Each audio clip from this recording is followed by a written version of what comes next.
Hi, welcome to our brand new GI podcast here at Nourish. I'm Mary. I'm one of the dietitians on our GI team. I'm also one of our FODMAP certified with Monash University dietitians. I specialize in everything from IBD, IBS, diverticulitis, pancreatitis. If you can think of it, I've probably seen it. And we're really excited to get started. Julie? Hi, I'm Julie. I'm also one of the Nourish GI dietitians. I am currently working on my certification through Monash University. So in the next month or so, that will be completed, and also work in a variety of with clients on a variety of GI related conditions, everything from IBD, IBS, pancreatitis, diverticulitis, celiac, and more. Danielle? Hi everyone, I'm Danielle. I am also one of the dietitians on the GI team more recently, and I actually started on the food piece team. So I work with clients who are struggling with eating disorders or disordered eating, who maybe have a history of dieting and being, obsessive around their food or feeling obsessive about food and eating. And that actually can create GI issues. And then GI, if you have a GI issue, that can also kind of contribute to disordered eating behaviors. So I work a lot with the overlap between disordered eating and gastrointestinal disorders. We're really excited to start this series. A little bit what we're trying to sort of accomplish or to bring to you all through this. We're going to do a lot of myth busting, GI hot topics. We know there's so many trendy things in nutrition alone, but when it comes to gut health, those things are unbelievably trendy, right? Everybody's seen the probiotic ads and the fiber ads and things like that. So we're going to try to break down a lot of that for you. Each episode is going to kind of surround a certain theme. So if you ever have any questions or anything, we'd love to hear from you guys. Today, we're going to be talking about a very hot topic, which is actually food sensitivity testing. Everyone has heard of it. Christmas time, surprisingly, has been a really big time. I've seen Everlywell tests, gifting those to family members and things like that. So today we want to kind of break down food sensitivity testing, some of the myths or thoughts that are surrounding that, where it can help or if not help, and then how we sort of feel about it in our line of work. So I'm going to throw it over to Danielle. Danielle, this is a hot topic for all of us. This is one that she chose in particular. I'm really excited to talk about it. Yeah, so I think just like you said, food sensitivity testing is really popular right now, very trendy. The fact that it's being advertised to gift to your friends and family members for the holidays is a little far-fetched, but that kind of shows how much of a marketing tool it is. So I think it's important to start by just outlining or distinguishing between allergies, food intolerances, and food sensitivities. Yes. Yeah, so allergies are when your immune system forms a response against a food. So every time you eat the food, your immune system would identify it as an invader, basically, that doesn't belong in your body. And this can cause symptoms like hives and swelling or anaphylactic shock, and a severe case. And then food intolerances involve digestion, so they're not an immune response. These can kind of come and go over time or vary depending on the food that you ate. And symptoms are often more delayed, like they're not going to show up necessarily in a few minutes, but they could involve constipation, diarrhea, bloating, GI distress, that umbrella term. A good example of that is lactose intolerance. And then a food sensitivity, there's really no consensus definition or validated diagnostic test to diagnose a food sensitivity. It's honestly more of a marketing term. You may be sensitive to certain foods, but there's no decided consensus definition for it. Mary or Julie, do you have anything to add on the differences between those three first? Yeah, no, that's great. I Okay. think definitely, like, certainly, and I think that we can break it down a little bit further when we start talking about the testing in particular, right? But I know a lot of people, when I start, going in on food sensitivity testing and things like that, right? A lot of times they're like, oh, but my doctor did test me for intolerances and things like that, right? So, I definitely there are criteria, right, that we can kind of tell certain tolerance levels of some things, and obviously like allergy testing and stuff like that. But when it comes to these like food sensitivity things, if you're sensitive to stuff, that really is something that's not widely researched or kind of supported. So it's definitely something, knowing the difference between what your doctor is recommending testing wise, what we're recommending testing wise, versus what Instagram is telling you can help. That's definitely like super important. Just knowing the differences, really.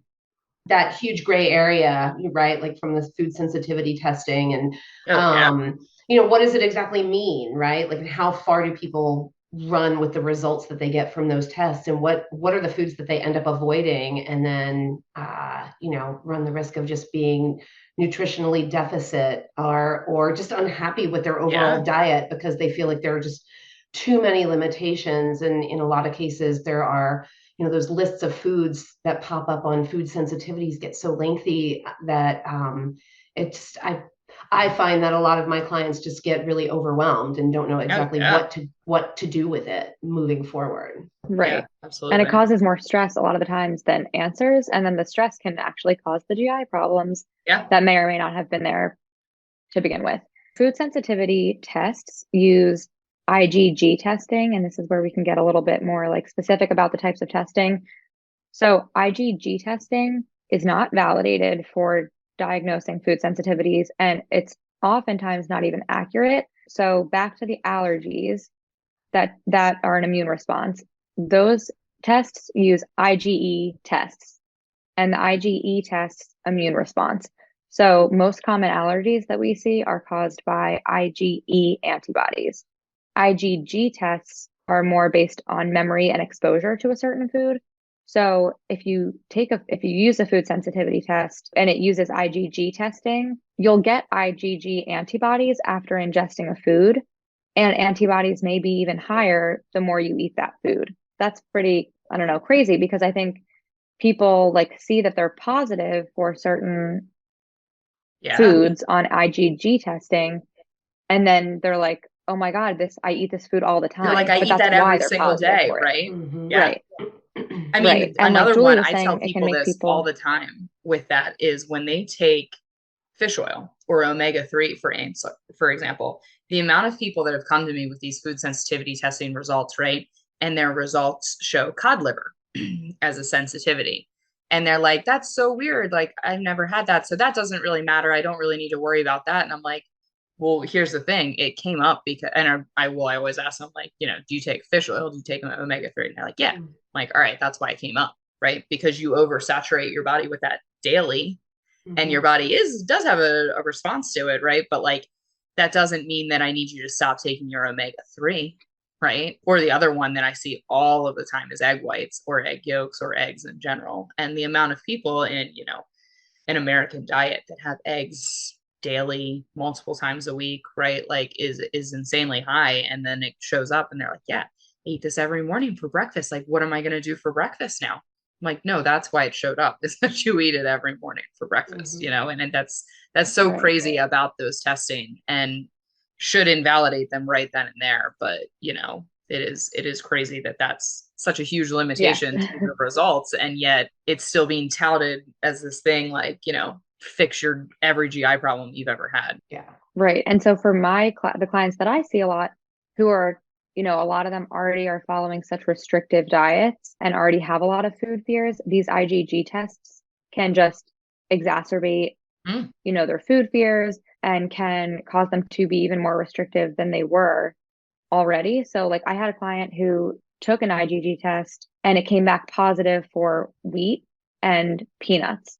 And she was really only eating like peanut butter sandwiches and peanut butter Oh my gosh. pretzels. Like she had a super, super limited diet, which we were trying to work on. But then when Hmm. she saw those results, she was like, "Oh my God, that's all I eat." And now I literally have nothing to eat, like no safe foods.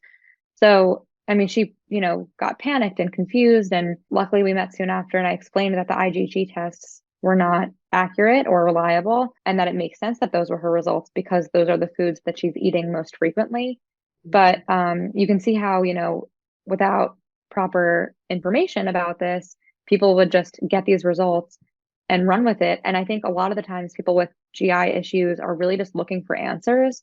Yeah. And so these tests are like giving them some sort of answer, which is why they're like, desperate to use them, I think. But the Sure. answers are causing more harm than good. Sure. Yeah. And to go along with that, I mean, GI clients they're willing to bend over backwards to feel better, right? So any bit Yeah. of information that they get from any source, it's like nothing's off the table. They're going to try whatever somebody tells them to do or not do in effort to feel better, which, Yeah.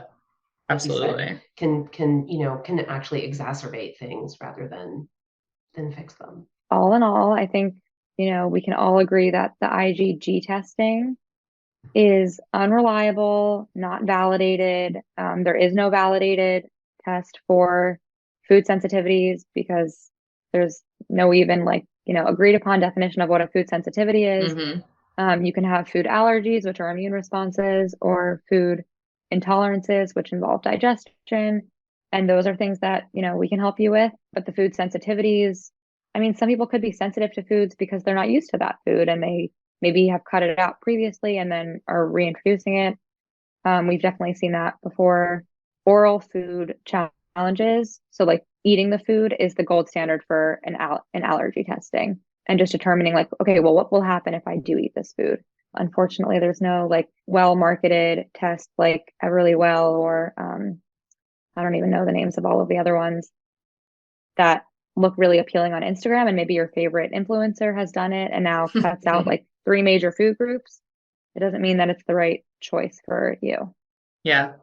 And I think it's important to note, like, even with the other, verified sources. So, for example, right, food intolerances, one of the most common forms of testing for food intolerances, it's still very limited, but is a breath testing. So basically what ends up happening is you drink a high concentration of particular, typically it's carbohydrate sources, things, lactose, fructose, fructans, things of that nature. You'll consume a vial, I think that's what it is, it's like a liquid that has a high concentration of it, and then they test sort of your gas production after you consume this. It's done, in a doctor's office, under the supervision of a doc. And basically, what they're testing is like, oh, do you have a higher gas production at this time, or this time? But what's really interesting, even with that testing, right? And when people come to me and they're like, hey, I have this fructose intolerance, right? And I'm like, okay, that's great. Let's do a fructose free diet. However, you may have a threshold. The concentration in which you consume during a intolerance test is insanely high, right? Like they have to because they've got to test enough of it, right? So that concentration ends up being insanely high. And that doesn't necessarily mean that these intolerances are intolerant, that you're intolerant at an insanely small dose. So I always love to use lactose intolerance in this example. And you were talking about it briefly earlier, Danielle.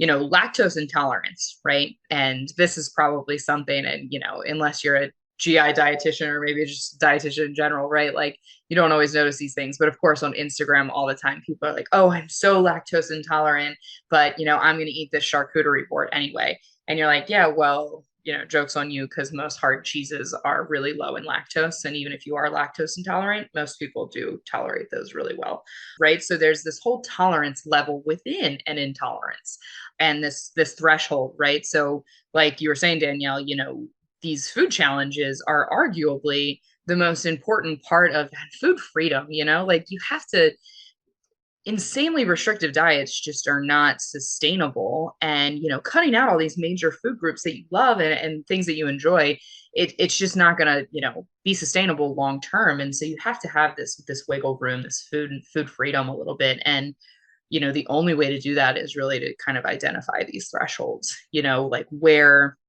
is it that that tipping point happens, that symptoms do arise. And I think that the food sensitivity testing just doesn't lend itself to that, right? It's not guided. You're not being guided by a professional with these things. And that's what even makes it can be more harmful with those sort of testing is that, because that lack of guidance, you're overly restricting, right? And it's not sustainable. And, you may have these thresholds even to, say they were reliable, say these tests were reliable, you still wouldn't be testing those thresholds, and really that those food challenges are the only way to really kind of understand that and to be able to guess what, like if you can eat half of an avocado, you should eat half of an avocado if you want, right? Like you should be able, you're out with friends, right? And have a little guacamole or something, right? Like that's such an important aspect too. And if you can do that, you should do that. Whereas just saying, oh, I can never do that again, right? That makes things a lot more challenging. So definitely like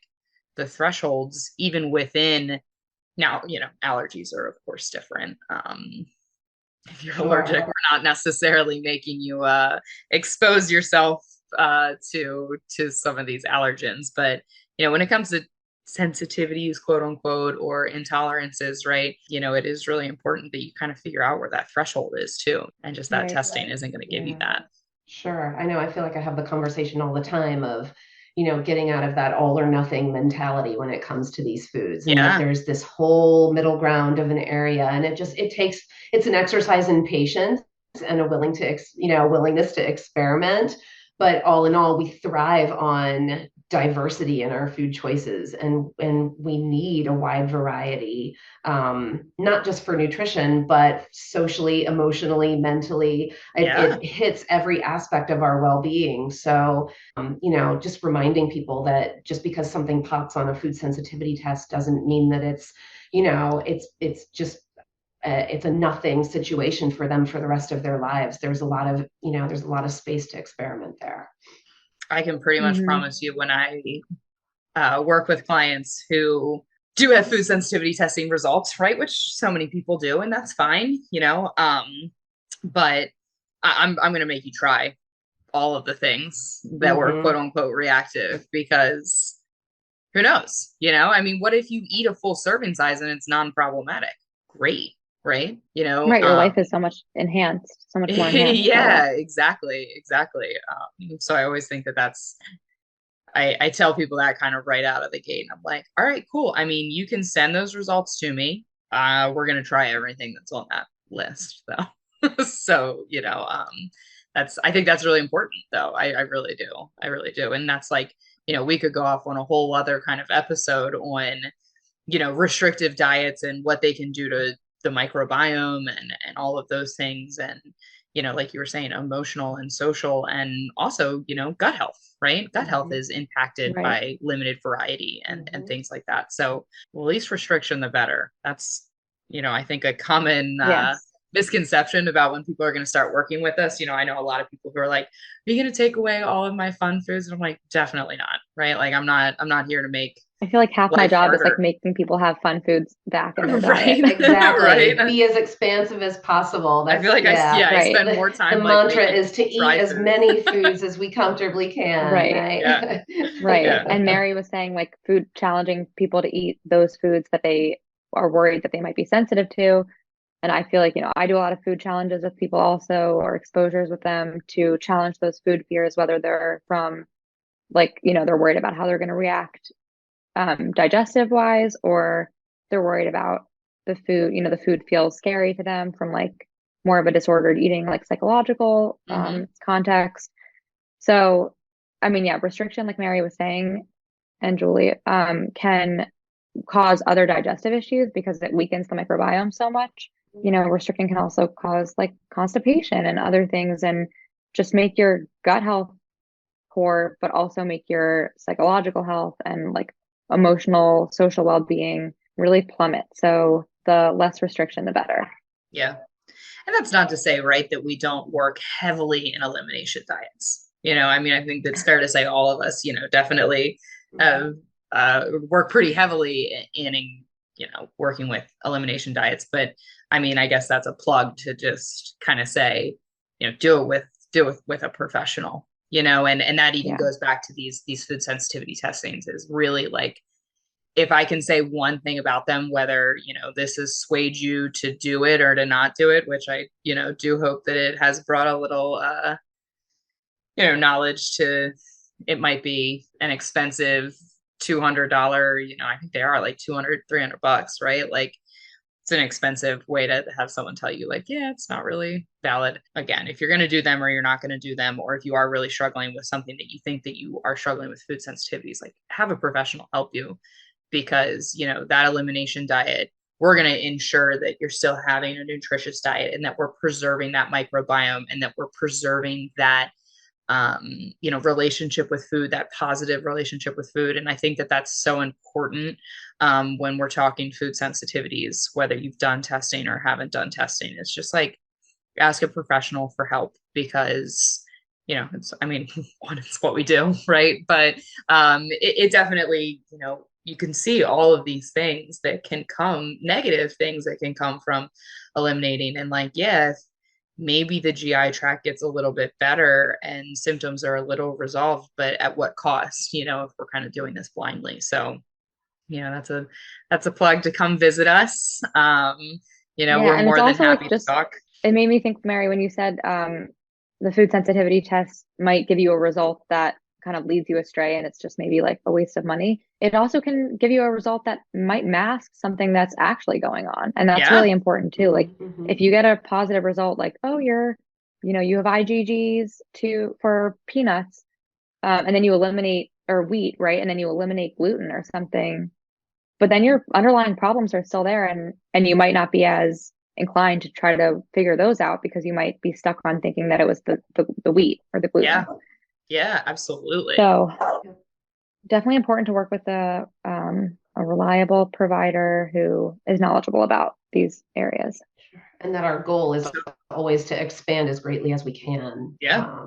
Yeah. And really kind of fine tuning and what that foundation is for somebody to understand if they have those thresholds, what those are, so that they can bring things in as varied as possible.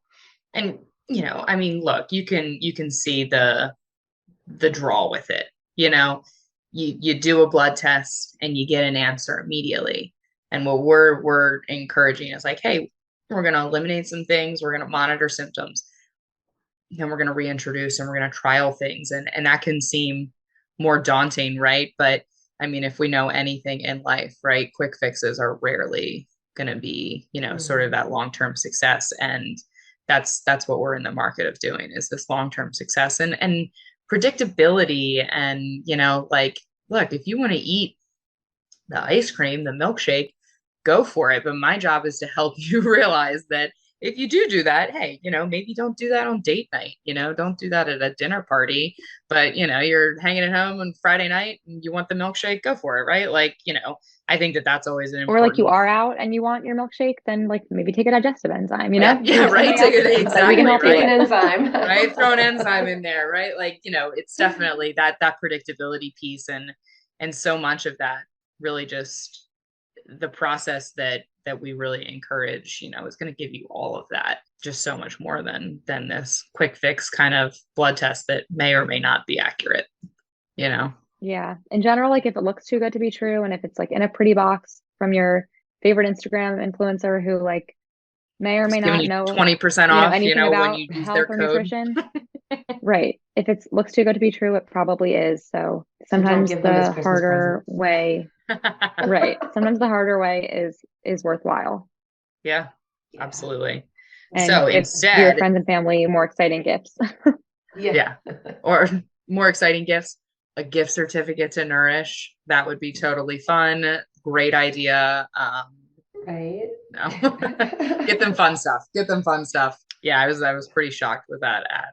So yeah, Not stress inducing gifts. not a stress inducing gift. Yeah, that's a great idea. It was like beat the holiday bloat, and I was like, nope, that's not gonna work. But Not going to help you with that. Well, on that note, everyone have a happy holiday. have a happy holiday. Thank you for Yeah, tuning happy in to holidays. our very first episode. If you did like this, if you found it informative, check back. We're going to be kind of myth busting again, talking about a lot of hot topics and things in the news that relate to GI. we've got everything from FODMAP to probiotics to fiber, to the gut brain axis, right? We've got a lot of things in store. So we're really excited about it and can't wait to continue. And feel free to send us questions that you have because we know that there are plenty out there. Yeah, plenty of misconceptions. So if you're looking, and you want to hear a little bit more on anything, just let us know.